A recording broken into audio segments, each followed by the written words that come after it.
Good day, my name is Angelo. This is Nation Voice Tower, your most preferred YouTube channel. How have we been? As for we over here, we've been doing perfectly alright. Okay, I stumbled over a piece of news few days ago, 2 days ago to be precise, about the fact that the Nigerian Law School and the National Universities Commission has placed a 5-year ban on the Faculty of Law of Bees University. All right, that has been trending. Now, you will know, if you don't know, you will know right now that Bees University was founded and belongs to Datti Ahmed, the vice presidential candidate to Peter Obi, and the vice presidential candidate too of the Labour Party in the just concluded general elections in February. All right. Now, this I will term as an expose because there are hidden secrets beneath this ban and the reason why this ban came up without you knowing. So if you think it's just a piece of news, then I think you're getting it wrong, because I am going to really analyze and it will show you why this has amounted to victimization, intimidation, impunity, and other problems that have been found in the Nigerian political system. All right, so I will term this as victimization on sight. Of course, I'm going to expose how Bola Ahmed Tinubu, listen to this, and his Minister of Education or Minister for Education, Tahir Mamman, plan to deal drastically with Peter Gregory Obi and Datti Ahmed. I repeat, this is victimization at its peak. All right. Yes. Countless times we would recount that Bees University may have erred, in what you will be hearing in this expose. But we would also recount that this is the high level of injustice, and Datti Ahmed is being made a victim here. All right. I'm going to tell you how, why, and you will see it crystal clearly that Datti Ahmed has actually been a victim, or is actually now a victim of victimization from the Bola Ahmed Tinubu's administration. All right. Now, the truth is, Bees University has been existent for a while now, and for the Nigerian Bar Association to come up and place a 5-year ban on the Faculty of Law of this university, that means there are things that are supposed to be seen. Before we go further with the analysis, I will drop an expose that would tell you or reveal to you the actual reason why Bees University, belonging to Datti Ahmed, the Faculty of Law in that university, was shut down and banned from admitting students for the next 5 years, the next 5 academic years. All right. So this expose will give you an insight on what was the real problem, the real cause of the problem, and then after which I'm going to give you the reasons why there is this particular issue has been infested with impunity, victimization, and intimidation. The Nigerian Law School has banned Bees University in the Federal Capital Territory, Abuja, from admitting students into its law faculty for consistently violating its admission quota of 50 students per session as approved by the Council of Legal Education, CLE. Bees University was founded by Yusuf Datti Ahmed, the running mate to the Labour Party's presidential candidate in the 2023 general elections, Peter Obi. The imposition of the moratorium was sequel to the findings of the Council of Legal Education, which showed that the university's law faculty was currently having a backlog of over 347 law students waiting to be admitted into the Nigerian Law School. The acting secretary and director of administration of the Nigerian Law School, Ms. Adironke Osho, made this known in a statement made available to journalists on Friday. According to the statement of Ms. Osho, it emerged from the findings by the panel led by the Director General of the Nigerian Law School, Professor Isa Hayetu Chiroma, Senior Advocate of Nigeria, that Bayes University consistently and most flagrantly had contravened its admission quota of 50 students per session as approved by the Council of Legal Education, with the result that the faculty is currently having a backlog of over 347 law students waiting to be admitted into the Nigerian Law School. Since 2017, the Council of Legal Education had grappled with the excesses of Bayes University by admitting over 750 law students, which ordinarily would have taken about 15 years of admission based on the quota allotted to the university. The statement further noted that under the National Universities Commission Minimum Benchmark Academic Standard (BMAS) for law degree program in Nigerian universities, law is a 5-year program for UTME candidates and 4-year for direct entry students. The Council of Legal Education, after thorough consideration of these infractions, resolved as follows: the imposition of a moratorium on admission of law students to the Faculty of Law, Bayes University, Abuja, with immediate effect. The moratorium would last in the first instance for a period of 5 years and may be renewed if no satisfactory action is taken to remedy the situation. The Council, in the interest of the innocent students, parents and guardians, will use the 5-year period to find ways to deal with the backlog of law students admitted by Bayes University in excesses of its admission quota. Follow-up visits will be paid to the university to ascertain the extent of the measure it has taken to remedy the anomalies observed during the accreditation visit. Alright, you've watched the video of the expose, and let's delve to the matter at hand. Now let's explain this. Tahir Mamman, Barrister Tahir Mamman, Senior Advocate of Nigeria and Order of the Niger, is the present Minister for Education of Bola Ahmed Tinubu's administration. Alright. Now, let's not rush. Alright. When you check the profile of Tahir Mamman, and if you've been in Nigeria for a while, you will know that Tahir Mamman, let me shock you, let me shock you. You will know that Tahir Mamman was the Vice Chancellor of Bayes University for some time, especially when this alleged infraction was taking place or was happening, when Bayes University was busily admitting, lots of students in one academic year or in one session for their Faculty of Law. Barrister Tahir Mamman, who is a member of the NBA, was the Vice Chancellor of Bayes University. Let me say Professor Barrister Tahir Mamman. Alright. Now, that means by implication, he knew the consequences and implication of these infractions that were being done or that was taking place in Bayes University at the time when he was the Vice Chancellor. Alright. Now, that aside, Tahir Mamman, Professor Tahir Mamman, the Minister for Education, is allegedly, of course, is a member of the Nigerian Bar Association.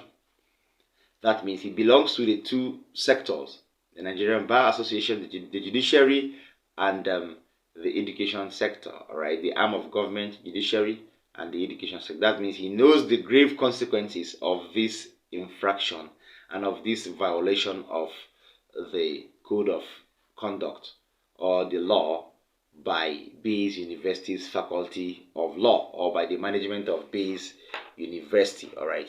Now, let me shock you now. Professor Tahir Mamman was also a former Director General of the Nigerian Law School from 2005 to 2013. All right.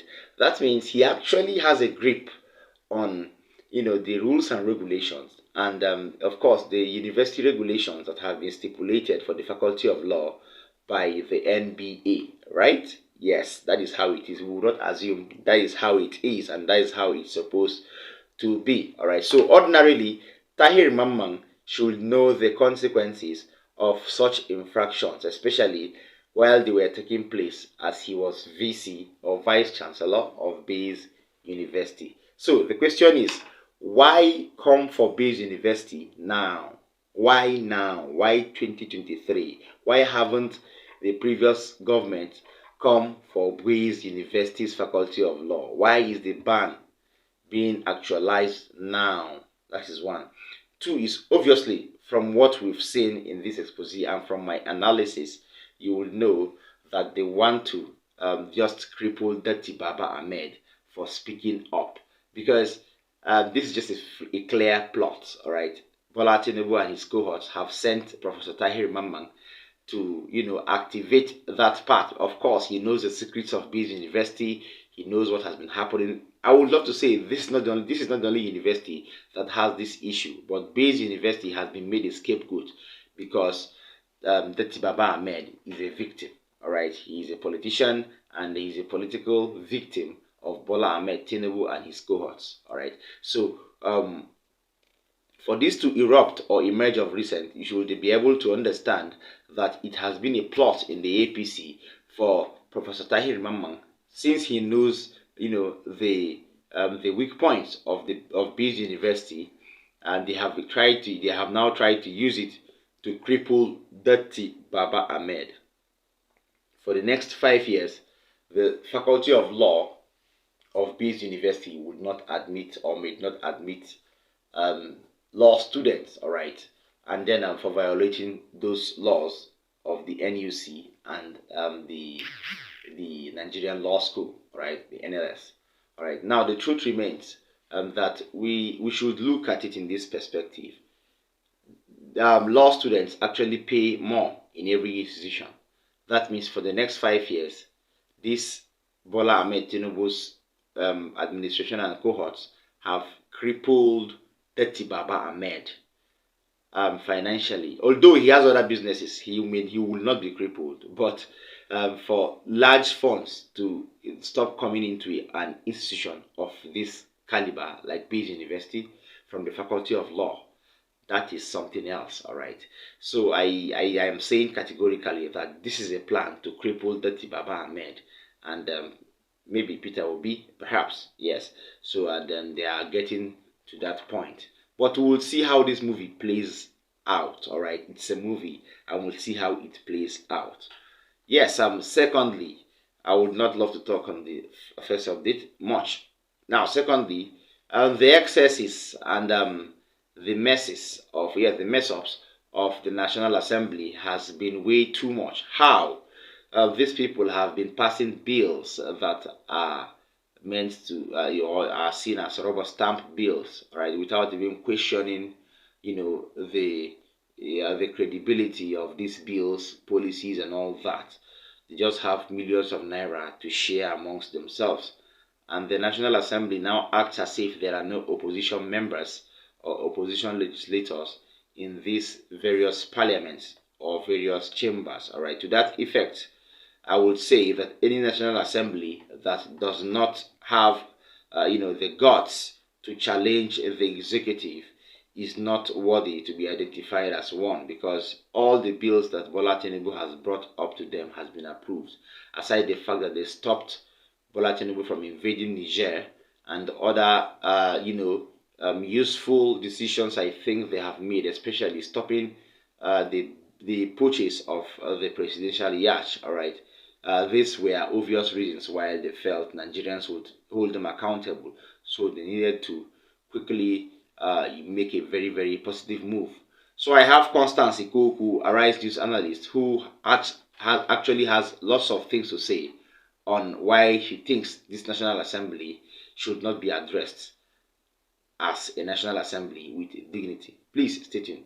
I think the starting point would be to say that any National Assembly that cannot get the guts or does not have the guts to challenge the executive arm of government is not worth its salt. Because within the House, for instance, and even the Senate, so they have the APC as the majority, the PDP and several other parties, Labour, the NNPP and APGA. So like he said, they should coalesce with one another when necessary in order to form an opposition. This is necessary because you need a National Assembly that represents the people, that are not answerable to the president or the executive arm of government. And when this happens, you find out that it will promote transparency, it will prevent abuses from the executive arm of government. A healthy debate is also necessary because you want them to scrutinize policies and initiatives, provide alternative solutions, and not just sit down there. So in a situation where that does not happen, what you have is limited representation and diminished accountability. And, you know, for instance, you can also erode the foundation of democratic ideals. So what he's talking about is very necessary and important and critical to the survival of democracy. And I hope they're able to pull that off. Okay, that was Constance Ikoku. Well, she's saying the truth. The National Assembly is not a National Assembly. It has become a rubber stamp National Assembly. No wonder the Bola Tinubu administration was gearing up and fighting tooth and nail for Godswill Akpabio and Tajuddin Abbas to take up the helm of affairs in these two respective chambers. All right. Well, we will see. Well, I don't know if something good can come out from the National Assembly, but we will see where it takes us. I believe there are opposition members in this particular parliament, or in both parliaments, or in both chambers, that will speak up over time. The National Assembly should have the paramount aim of representing the people, not being answerable to the president. That is not their work there. So finally, the central bank governor, Olayemi Michael Cardoso, has urged the Nigerian government and Bola Tinubu's administration to target the unemployment figures and rates of countries like Brazil, Mexico, and Indonesia. All right, these countries relatively have a low, population of unemployed people or unemployed youths, and this is commendable. Please stay tuned for Mr. Olayemi Michael Cardoso. To the Bankers Committee audience referred to selected BRICS and mint economies such as Brazil, Mexico, and Indonesia for their capacity to absorb economic shocks and rebound from cyclical downturn. Significantly, Brazil, with a population of 215 million people, Mexico, with a population of 129 million people, and Indonesia, with a population of 275 million people, which have 2023 unemployment rates at 7.8%, 3.1%, and 5.4% respectively. These are unemployment levels that we in Nigeria should aspire to achieve and with resolve can attain. Yeah, this is a very, very excellent advice to the Bola Tinubu administration. If the Bola Tinubu administration can actually curtail the level or rate or population of unemployed youths in Nigeria, I think they must have actually racked up almost 1/3 of the problems of Nigeria. All right, I think that would even help in forgiving the sins of Bola Tinubu, that he has committed both in the early 90s to Nigerians and in 2023. All right, but the Bola Tinubu government is yet to respond to this, and this is what we would continue to follow up over time. I hope you enjoyed our updates together. Nice suggestion there by Olayemi Michael Cardoso. I hope he doesn't just stop at the pulpit or at the stage. He goes further to see that the presidency, quickly imitates or passes or even tries to replicate this particular statement that he has made. Put them into action. Let us see them. Please like, share our videos, watch till the end. Don't forget to drop a comment for us in the comment section. If you're watching me for the first time, tap the subscribe button and tap the notification bell too, so that when I drop a new update, you will be prompted to come and watch and get updated. See you next time. Bye.